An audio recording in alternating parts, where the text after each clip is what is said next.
আজ বানাবো mutton curry. চলো তার জন্য প্রথমে আগে থেকে নুন, হলুদ, সর্ষের তেল মাখিয়ে রাখা মাংসটা প্রেসার কুকারে দিয়ে পরিমাণ মতো জল দিয়ে 6টা সিটি মেরে নিলাম।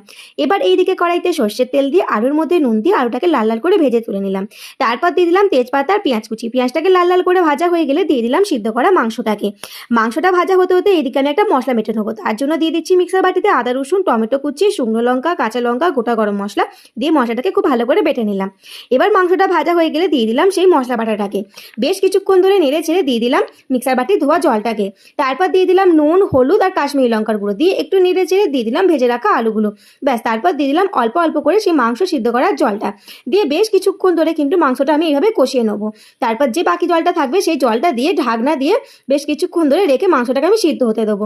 ঢাকনা খুললেই তৈরি হয়ে গেল আমাদের একদম গরম গরম মাটন কারি। এটা খেতে কিন্তু বন্ধুরা বেশ ভালো লাগে গরম ভাতের সাথে।